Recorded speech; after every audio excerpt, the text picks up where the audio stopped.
बिहार के करोड़ों युवाओं की आह लगी है आरसीपी सिंह को। करोड़ों युवाओं की आह लगी है। ये आरसीपी सिंह वही है जो भर्ती आयोग, जितने भी बिहार में भर्ती आयोग है, चाहे बीपीएससी हो, बीएसएससी हो, सीएसबीसी हो, बीपीएसएससी हो, सबके चेयरमैन, परीक्षा नियंत्रक, सचिव, उप सचिव की नियुक्ति आरसीपी सिंह के कहने पर नीतीश कुमार जी किया करते थे। आरसीपी टैक्स के नाम से बिहार में चलता था कि आरसीपी टैक्स, आरसीपी टैक्स। और आरसीपी सिंह पे बहुत बारे आरोप लगा है ट्रांसफर पोस्टिंग में पैसा लेकर ट्रांसफर पोस्टिंग करवाने का। आरसीपी टैक्स का जो बात है वो धांधली, बहुत सारे लोग आरोप लगाते रहे हैं कि सेटिंग में, धांधली में, पेपर लीक में आरसीपी टैक्स का भी बोलबाला चलता है। आखिर क्या वजह है? तो जब आरसीपी सिंह का ये हाल हो सकता है तो जो लोग अभी भी संलिप्त है पेपर लीक में, भ्रष्टाचार में या फिर प्रतियोगी परीक्षाओं में धांधली में, तो उन लोगों को भी बिहार के करोड़ों युवाओं की आह लगेगी। आप लोग सतर्क हो जाइए। अभी भी कम से कम जो पाप किए हैं उसका प्रैक्टिस कीजिए। नमस्कार, आप देख रहे हैं एनबीसी 24। मैं हूं आदेशपुरी। कल जदयू के द्वारा केंद्रीय मंत्री आरसीपी सिंह को बेटिकट कर दिया गया, यानी कि राज्यसभा का टिकट नहीं दिया गया है और इससे उनकी कुर्सी खतरे में पड़ गई है। आपको बताएं कि आरसीपी सिंह पिछले 24 सालों से मुख्यमंत्री नीतीश कुमार के सबसे नज़दीकी, कहा जाए तो एक समय में उत्तराधिकारी के रूप में उनकी पहचान हो रही थी कि नीतीश के बाद वही जदयू के उत्तराधिकारी बनेंगे। रातों रात उनका टिकट कट गया और वो अब कहीं के नहीं रहे, नहीं वो जदयू में किसी पद पे हैं और उनका अब केंद्रीय मंत्री रहना भी मुश्किल हो गया। इन सब को लेकर छात्र नेता दिलीप जो हैं वो ये आरोप लगाते हैं कि आरसीपी सिंह पर जो है वो बिहार के करोड़ों युवाओं का आह लगा है, क्योंकि बिहार में एक समय में विख्यात हुआ था आरसीपी टैक्स। आरजेडी के द्वारा भी ये बात हमेशा जिक्र किया जाता था और छात्रों के द्वारा ये कहा जाता था, आरोप लगाया जाता था कि जितने भी प्रतियोगी परीक्षा होती है उनमें आरसीपी सिंह जानबूझकर धांधली करवाते हैं। ऐसे आरोप लगते रहे हैं, हमेशा लगते रहे हैं। और छात्र नेता दिलीप ने भी ऐसी ही बातें कही हैं और चेतावनी दी है। वैसे लोग जो कि सरकार में हैं या फिर सरकारी संस्थाओं में हैं और गड़बड़ करते हैं, उनको चेतावनी दी है कि आपका भी हश्र आने वाले समय में ऐसा हो सकता है। सुनिए दिलीप ने क्या कहा। नमस्कार दोस्तों, मैं दिलीप कुमार। दोस्तों, जदयू के पूर्व राष्ट्रीय अध्यक्ष और नीतीश जी के बहुत ही करीबी रह चुके आरसीपी सिंह, रामचंद्र प्रसाद सिंह का राज्यसभा के लिए टिकट कट गया। राज्यसभा का टिकट उनको नहीं दिया गया और ये काम किसने किया? खुद नीतीश कुमार जी ने किया। 1-1.5 साल पहले नीतीश जी के बहुत करीबी थे आरसीपी सिंह, और जो आरसीपी सिंह कहते थे नीतीश कुमार जी आंख बंद करके वही काम करते थे। लेकिन आज उसी आरसीपी सिंह का टिकट नीतीश कुमार जी ने ही काट दिया। इस चीज को हर लोग अलग अलग तरीके से देखेंगे, लेकिन मैं जिस तरीके से देखता हूं कि बिहार के करोड़ों युवाओं की आह लगी है आरसीपी सिंह को। करोड़ों युवाओं की आह लगी है। ये आरसीपी सिंह कौन है? ये आरसीपी सिंह वही है जो भर्ती आयोग, जितने भी बिहार में भर्ती आयोग है, चाहे बीपीएससी हो, बीएसएससी हो, सीएसबीसी हो, बीपीएसएससी हो, सबके चेयरमैन, परीक्षा नियंत्रक, सचिव, उप सचिव की नियुक्ति आरसीपी सिंह के कहने पर नीतीश कुमार जी किया करते थे। और जिनका नाम आरसीपी सिंह ने आगे कर दिया, नीतीश कुमार जी आंख बंद करके उसी को बना दिया अध्यक्ष, सचिव, परीक्षा नियंत्रक। और आरसीपी सिंह पे पहले भी बहुत आरोप लगते रहे, 2014, 15, 16 में भी, 18 में भी, 19 में भी। आरसीपी टैक्स के नाम से बिहार में चलता था कि आरसीपी टैक्स, आरसीपी टैक्स। और आरसीपी सिंह पे बहुत बारे आरोप लगा है ट्रांसफर पोस्टिंग में पैसा लेकर ट्रांसफर पोस्टिंग करवाने का। आरसीपी टैक्स का जो बात है वो धांधली, प्रतियोगी परीक्षाओं में धांधली, सेटिंग गेटिंग, पेपर लीक में भी आती रही है। और बहुत सारे लोग आरोप लगाते रहे हैं कि सेटिंग में, धांधली में, पेपर लीक में आरसीपी टैक्स का भी बोलबाला चलता है। आखिर क्या वजह है? आखिर क्या वजह है कि परीक्षा नियंत्रक अमरिंदर कुमार बीपीएससी के जो है और बीपीएसएससी के चेयरमैन सुनीत कुमार जी आरसीपी सिंह के करीबी है और उनको लंबे समय से बैठा के रखा गया है। ये सोचने वाली बात है कि बीपीएसएससी के चेयरमैन सुनीत कुमार का कार्यकाल समाप्त हो चुका है। पहले भी वो रिटायर्ड थे और रिटायर्ड आदमी को बीपीएसएससी का चेयरमैन बनाया गया और उसके बाद भी बार बार उनका कार्यकाल 3-3 साल का बढ़ा दिया जाता है।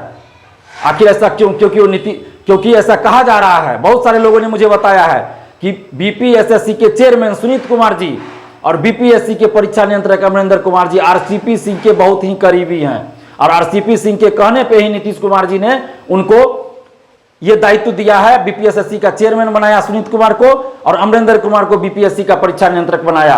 केएस द्विवेदी जी को देख लीजिए, सीएसबीसी के चेयरमैन है, वो भी रिटायर्ड आदमी है। बहुत सारे लोगों ने मुझे फोन करके बताया कि आरसीपी सिंह के कहने पे ही नीतीश कुमार जी ने केएस द्विवेदी को भी सीएसबीसी का चेयरमैन बनाया है। आप सोच सकते हैं कि रिटायर्ड आदमी को भर्ती आयोग का चेयरमैन बनाया गया है और बार बार उनका कार्यकाल बढ़ा दिया जाता है। बीपीएससी में अभी पेपर लीक हुआ, इससे पहले भी 56 से 59वीं हो या 64वीं हो, हर एग्जाम में धांधली होती रही है, सेटिंग वेटिंग होता रहा। और परीक्षा नियंत्रक कौन है? अमरिंदर कुमार है। और आरसीपी सिंह पे पहले से आरोप लगते रहे हैं कि ट्रांसफर पोस्टिंग में इनका हाथ रहता है, पैसा लेके ट्रांसफर पोस्टिंग करवाया जाता है, जैसा कि बहुत सारे लोग बोलते हैं। मीडिया में भी ये खबरें आई, बहुत सारे चैनलों पे आई है, बहुत सारे लोगों ने मुझे भी फोन करके बताया है। तो सोचना चाहिए कि जो लोग अभी भी भर्ती आयोगों में बैठे हुए हैं, चाहे वो चेयरमैन हो, परीक्षा नियंत्रक हो या सचिव हो, या ऐसे जो शिक्षा माफिया हो, नेता हो, अफसर हो, उन लोगों को ये चेतावनी है, उन लोगों को मेरी एक सलाह भी है और ये चेतावनी भी है कि आप लोग संभल जाइए कि जब आरसीपी सिंह का ये हाल हो सकता है कि वो आरसीपी सिंह जो कभी नीतीश जी का उत्तराधिकारी माने जाते हैं, ये कहा जाता था कि नीतीश कुमार जी के बाद मुख्यमंत्री पद का उम्मीदवार जदयू की तरफ से आरसीपी सिंह होंगे और नीतीश जी का उत्तराधिकारी माना जाता था, उस आरसीपी सिंह का आज ये हाल हुआ कि नीतीश कुमार जी ने ही उनका पत्ता साफ कर दिया और राज्यसभा के लिए उनका टिकट नहीं दिया गया, राज्यसभा का टिकट काट दिया गया, जबकि नीतीश कुमार जी के सबसे करीबी थे वो आरसीपी सिंह। और आरसीपी सिंह जो कहते थे नीतीश कुमार जी वो करते थे, ट्रांसफर पोस्टिंग में हो या किसी भर्ती आयोग का चेयरमैन या परीक्षा नियंत्रक या सचिव उप सचिव की नियुक्ति का मामला हो। तो जब आरसीपी सिंह का ये हाल हो सकता है, तो जो लोग अभी भी संलिप्त है पेपर लीक में, भ्रष्टाचार में या फिर प्रतियोगी परीक्षाओं में धांधली में, तो उन लोगों को भी बिहार के करोड़ों युवाओं की आह लगेगी। आप लोग सतर्क हो जाइए, अभी भी कम से कम जो पाप किए हैं उसका प्रायश्चित कीजिए। आप लोगों ने जो पाप किया है उसका प्रायश्चित कीजिए, नहीं तो करोड़ों युवाओं की आह लगेगी आप लोगों को भी। अभी तो आरसीपी सिंह का पत्ता साफ हुआ है, राज्यसभा का टिकट कटा है, आगे देखिए अभी हो सकता है और भी पता नहीं क्या क्या होगा।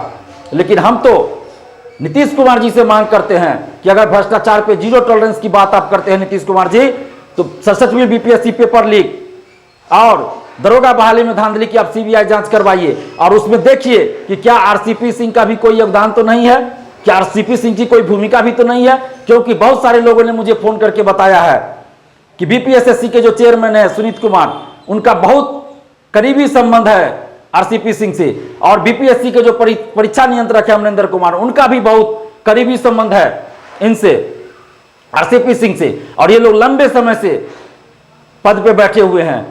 तो क्या आखिर क्या बात है कि बीपीएसएससी के चेयरमैन रिटायर्ड है, उसके बावजूद भी उनका कार्यकाल बार बार बढ़ाया जा रहा है।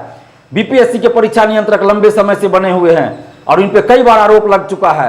तो इसकी जांच होनी चाहिए कि क्या आरसीपी टैक्स की भी कोई भूमिका है 67वीं बीपीएससी पेपर लीक में या 64वीं बीपीएससी में जो बड़े पैमाने पे धांधली हुई है उसमें, या दरोगा बहाली में या सिपाही बहाली में। मैं नीतीश कुमार जी से ये मांग करता हूं कि आप एक निष्पक्ष जांच बैठाइए, दरोगा बहाली, सिपाही बहाली और बीपीएससी में जो स्कैम हुआ है, पेपर लीक हुआ है 67वीं में और 64वीं में जो बड़े पैमाने पे धांधली हुई, 56 से 59वीं में जो धांधली हुई, सब की आप निष्पक्ष जांच कराइए, ईमानदारी से जांच कराइए और देखिए कि कहीं आरसीपी टैक्स की भी कोई भूमिका तो इसमें नहीं है। और जो लोग भर्ती आयोग के चेयरमैन या परीक्षा नियंत्रक है, आरसीपी सिंह से क्या उनका संबंध है, इसकी भी जांच होनी चाहिए। और परीक्षा से 1 महीना पहले से लेकर परीक्षा के 10-20 दिन आगे तक या किसी रिजल्ट के पहले से लेकर रिजल्ट आने के 10 दिन बाद तक आप जांच कीजिए कि आरसीपी सिंह से इन लोगों ने कितनी बार बात की है, क्या बात की है। जितने भी भर्ती आयोग के चेयरमैन हो चाहे परीक्षा नियंत्रक हो, जांच होनी चाहिए कि आरसीपी सिंह से इन लोगों का क्या बात हुई या बात हुई क्या नहीं हुई। मैं ये नहीं कर रहा हूं कि आरसीपी सिंह धांधली में संलिप्त है या आरसीपी सिंह ट्रांसफर पोस्टिंग में संलिप्त है या आरसीपी सिंह पेपर लीक में संलिप्त है। मैं ये मांग कर रहा हूं कि आप जांच कीजिए कि क्या इसमें कोई भूमिका उनकी बनती है या नहीं बनती है। अगर उनकी भूमिका नहीं बनती है तो ठीक है, हम लोग उनका नाम लेके बोलेंगे कि उनकी कोई भूमिका नहीं है।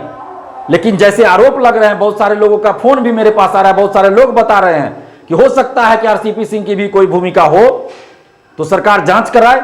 परीक्षा नियंत्रक की क्या आरसीपी सिंह के साथ क्या लेना देना है, क्या संबंध है, बीपीएसएससी के चेयरमैन सुनीत कुमार का क्या संबंध है, इन सभी मामलों की जांच होनी चाहिए और निष्पक्ष जांच होनी चाहिए। और नीतीश कुमार जी अगर आप भ्रष्टाचार पर जीरो टॉलरेंस की बात सही में करते हैं तो आपको जांच करवानी चाहिए। आप ही कहते हैं ना कि न तो किसी को फंसाते हैं ना किसी को बचाते हैं।